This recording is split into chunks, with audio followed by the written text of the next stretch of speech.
friends, a very warm welcome on the YouTube channel of Analyst IAS. So today we'll study about the heat index and क्यों इसको जो major करना है वो important है, इसके क्या क्या एप्लीकेशंस हो सकते हैं.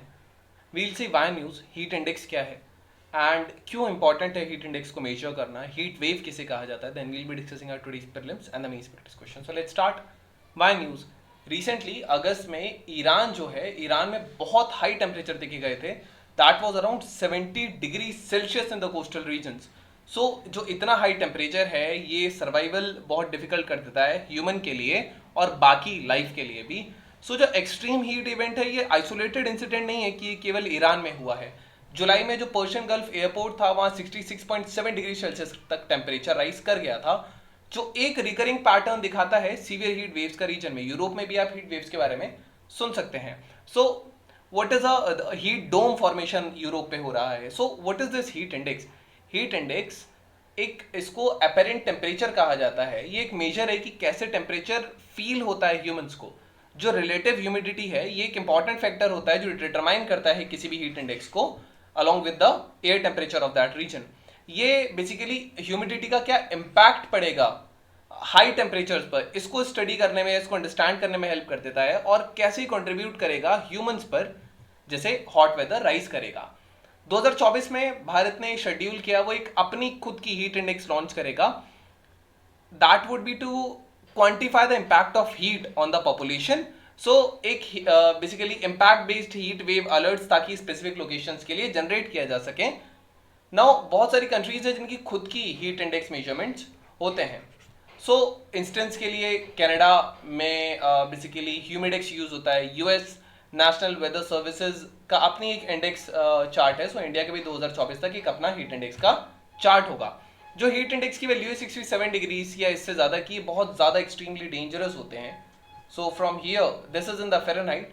सो दिस इज इट. यहाँ पे ये जो रीजन है that is extremely danger to live, extremely danger, this is dangerous and this is with extreme caution. Now the question is कि हीट इंडेक्स कैलकुलेट कैसे की जा सकती है. सो जो हीट इंडेक्स का कैलकुलेशन है इसमें कॉम्प्लेक्स फॉर्मूला यूज होता है जो डॉक्टर रॉबर्ट स्टेडमैन ने बेसिकली फाइंड किया था 1979 में. ये एक टिपिकल फॉर्मूला है जो एक एडल्ट ह्यूमन जो एक सर्टेन हाइट का हो, एक सर्टेन वेट का हो, सो वो एक ड्यू पॉइंट पे कैसे उसको टेम्परेचर को वो एनालाइज करेगा, उस पर क्या इसका इम्पैक्ट पड़ेगा.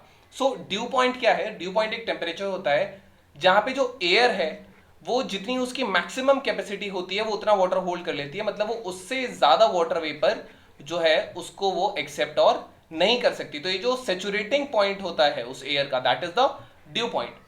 सो उस कैलकुलेशंस में डॉक्टर स्टेटमेंट ने 14 डिग्री सेल्सियस को ड्यू पॉइंट माना था अपनी कैलकुलेशंस में. कुछ कंट्रीज जैसे कि कनाडा है उनके पास अपनी इंडाइसेस हैं एंड इंडिया 2024 तक अपना लॉन्च करेगा. सो क्यों इंपॉर्टेंट है हीट इंडेक्स मेजर करना. सबसे पहला हेल्थ पर बहुत इंपैक्ट आता है. जब हाई ह्यूमिडिटी होती है और साथ ही साथ टेम्परेचर भी इंक्रीज हो जाता है तो इससे बहुत हीट स्ट्रेस आ जाएगा, हीट रिलेटेड इलनेस आएगी. ये बहुत इंपॉर्टेंट है कि ये पता होना कि कब ऐसी कंडीशंस आएंगी ताकि लोगों को पहले से अवेयर किया जा सके कि वो ऐसे प्रिकॉशंस ले सकें. ह्यूमिडिटी का क्या इंपैक्ट आता है कूलिंग पे. तो ह्यूमिडिटी का बहुत इंपॉर्टेंट रोल है बॉडी की कूलिंग मैकेनिज्म पे. सो अगर ये आपकी ह्यूमन बॉडी है एंड बाहर ह्यूमिडिटी का जो लेवल है वो काफी ज्यादा है, सो आपकी बॉडी से इवेपोरेशन नहीं होगा बिकॉज ऑलरेडी वहां पे एयर में वाटर वेपर की संख्या काफी ज्यादा है. सो ऐसे केस में बहुत ज्यादा आपको अनकंफर्टेबल फील हो लेगा. प्लस अगर ऐसे केस में टेम्परेचर बहुत ज्यादा है तो ये बहुत सीवियरली इफेक्ट करेगा आपको. सो लो ह्यूमिडिटी जो है वो इवेपोरेटिव कूलिंग को एनहेंस करती है, हाई ह्यूमिडिटी इसको कम कर देगी. So these are the things. Now बहुत what are the variation in the risk level. So index जो है ये बेसिकली ये डिफरेंशिएशन देती है अलग अलग रिस्क लेवल का टेम्परेचर और ह्यूमिडिटी कॉम्बिनेशन पे बेस्ड. ये जो डिफरेंशिएशन है ये लोगों को अंडरस्टैंड करने में हेल्प करता है कि जो हीट रिलेटेड रिस्क है उनकी क्या सिवियरिटी है. सो वो एक डिसीजंस ले सकते हैं, अपनी आउटडोर एक्टिविटीज को मैनेज कर सकते हैं और अलग सेफ्टी मेजर्स ले सकते हैं. टेम्परेचर जैसे जो राइज कर रहा है इसका one of the major reason है climate change. So we can expect कि आने वाले टाइम में और ज्यादा एक्सट्रीम हीट इवेंट्स होंगे all over the world.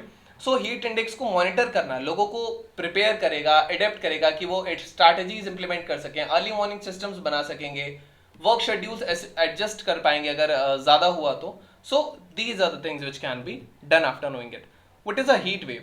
Heat wave basically जब एटमॉस्फेरिक टेम्परेचर की जो सिचुएशन होती है वो बहुत डेडली हो जाती है अगर वो ह्यूमन बॉडी से एक्सपोज होता है तो। हीट वेव जनरली भारत में मार्च से जून के बीच में देखे जाते हैं एंड ये जुलाई में थोड़ा कम हो जाते हैं। जो हीट वेव है ये जनरली जो समर सीजन है नॉर्थ वेस्ट पार्ट्स में या साउथ सेंट्रल एरियाज जो इंडिया के हैं वहां पर ही आपको ज्यादा देखने को मिलता है, इन एरियाज में एंड इन एरियाज में, जिसको आप लू भी कहते हो, कई बार इसको नॉर्दर्न रीजन में लू कहा जाता है। सो जब टेम्परेचर्स बहुत एक्सेसिवली हाई हो जाते हैं, जो एक टिपिकल मैक्सिमम जो टेम्परेचर है उसको भी एक्सीड कर जाते हैं, हीट वेव किसी को डेजिग्नेट करने के लिए जो टेम्परेचर होता है प्लेन्स में वो लगभग 40 डिग्री से ज़्यादा होना चाहिए, 40 डिग्री सेल्सियस से, और हिली रीजन्स में वो 30 डिग्री से कम नहीं होना चाहिए। प्लस जो उनका एवरेज टेम्परेचर है, फॉर एग्जाम्पल अगर 42 डिग्री आज है और अगर उसी दिन या अचानक से जो टेम्परेचर है वो 5 से 6 डिग्री राइज कर जाता है तो उस इवेंट को हीट वेव कहा जाएगा। Now we have a prelims practice question, so consider the following statements regarding heat waves. Heat waves typically occur between March and June and in some cases even extend till July. The extreme temperatures and resultant atmospheric conditions adversely affect people living in these regions as they cause psychological stress, sometimes resulting in death. Choose the correct answer, 1, 2, both or none. You can type the answer in the comment section, then let you know if it's correct or not. Then we have our mains practice question. What do you mean by the heat waves?